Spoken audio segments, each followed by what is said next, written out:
এই কওমি মাদ্রাসা হইল কোরআনের মার্কাজ, আল্লাহ রাব্বুল আলামিনের স্বয়ং কুদরতি ক্যান্টনমেন্ট। অতএব এটা কোরবানি চামড়া দ্বারা পরিচালিত হবে, এটা যারা বিশ্বাস করে এরা তো বোকার স্বর্গে বাস করছে। চামড়া শিল্পের ব্যাপারে কথা বলতে গেলে এটা অনেক লম্বা কথা, অনেক দুঃখ এবং অনেক ভারাক্রান্ত হৃদয় নিয়ে বলতে হয় যে বাংলাদেশের বর্তমান সরকার তারা ক্ষমতা আসার পরে বিভিন্ন বিষয় কিছু ভালো ভালো উদ্যোগ গ্রহণ করেছেন, এই জন্য ওনাদেরকে সাধুবাদ জানাই। তবে ফ্যাসিস্ট সরকার যেই চামড়া শিল্পটাকে ধ্বংস করে দিয়ে গিয়েছে, যে দেশের অর্থনীতির দ্বিতীয় বৃহত্তম একটা শিল্প খাত কোরবানির চামড়া, এই চামড়া খাতকে তারা এবং তাদের দোসর এদেশের কিছু নাস্তিক এবং বিদেশি কিছু প্রভুর ইশারায়, আমরা এটা স্পষ্ট বলতে পারি পার্শ্ববর্তী রাষ্ট্রের ইশারায় আমাদের দেশের এত বড় শিল্প খাতকে, এত বড় অর্থনীতির একটা চাকাকে তারা তিলে তিলে এটাকে ধ্বংস করে দিয়েছে বলে আমরা মনে করি। তবে তাদের যে উদ্দেশ্য, এদেশীয় নাস্তিকদের যেই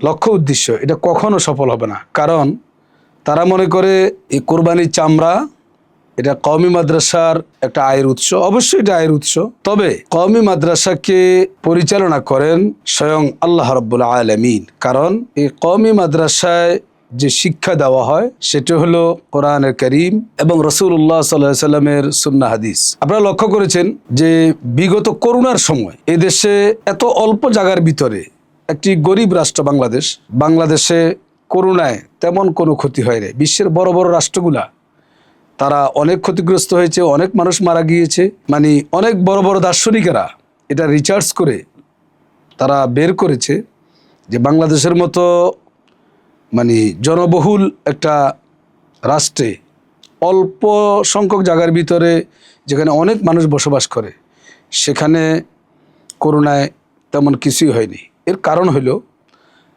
আমাদের দেশের কওমি মাদ্রাসার নিরপরাধ মাসুম বাচ্চারা গভীর রজনীতে রাত্রে যখন সারা পৃথিবীর মানুষ ঘুমিয়ে থাকে তখন কিন্তু সেই কোরআনের পাখিগুলা, মাসুম বাচ্চাগুলা কোরআন তেলাওয়াত করে। এই জন্য আমি মনে করি যে এই কওমি মাদ্রাসা হইল কোরআনের মার্কাজ, আল্লাহ রাব্বুল আলামিনের স্বয়ং কুদরতি ক্যান্টনমেন্ট। অতএব এটা কোরবানি চামড়া দ্বারা পরিচালিত হবে, এটা যারা বিশ্বাস করে এরা তো বোকার স্বর্গে বাস করছে। বিগত বছরগুলোতে এই চামড়া শিল্পকে যেভাবে ধ্বংস করা হয়েছে, আলহামদুলিল্লাহ সারা বাংলাদেশে এবং পৃথিবীর বিভিন্ন রাষ্ট্রেও কওমি মাদ্রাসা আরও ভালোভাবে আল্লাহ রাব্বুল আলামিনের কুদরতে পরিচালিত হচ্ছে ওলামায়ে কেরামের তত্ত্বাবধানে। এজন্য যারা কওমি মাদ্রাসার বিরোধিতা করতে গিয়ে এই চামড়া শিল্পকে ধ্বংস করে দিচ্ছেন, এটা মূলত দেশের অর্থনীতিকে ধ্বংস করে দিচ্ছেন, দেশের অর্থনৈতিক মেরুদণ্ডকে ধ্বংস করে দিচ্ছেন।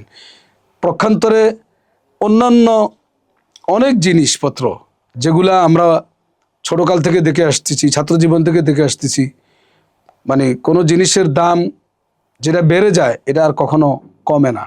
কিন্তু একমাত্র দেখছি এই কোরবানির চামড়া, এই পশুর চামড়া। আসলে তো গত কয়েক বছর আমরা লক্ষ্য করছি মানে যারা কোরবানির দেন আল্লাহর সন্তুষ্টির জন্য, আল্লাহর রাজামন্দির জন্য, তারা কোরবানির চামড়াগুলাও এটা এতিম অসহায় মানুষদের জন্য আল্লাহর রাস্তায় দান করে দেয়, এটা তাদের হক।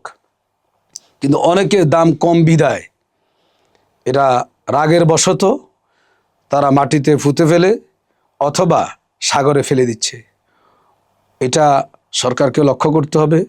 বাণিজ্য মন্ত্রী ইতিমধ্যে তিনি একটি আহ্বান জানিয়েছেন কওমি মাদ্রাসাগুলার কর্তৃপক্ষকে, যা আপনারা যে চামড়া উত্তোলনে আপনারা যে না করেছেন, চামড়া উত্তোলন করবেন না, সেটা আপনাদেরকে পুনর্বিবেচনার জন্য তিনি আহ্বান জানিয়েছেন। আমি মনে করি তিনি তিনার জায়গা থেকে এই আহ্বানটা করতেই পারেন।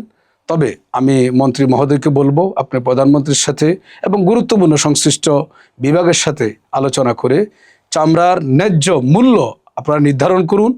এটা দেশের জন্যে এবং দেশের অর্থনীতির জন্য অনেক কল্যাণ হবে বলে আমি বিশ্বাস করি।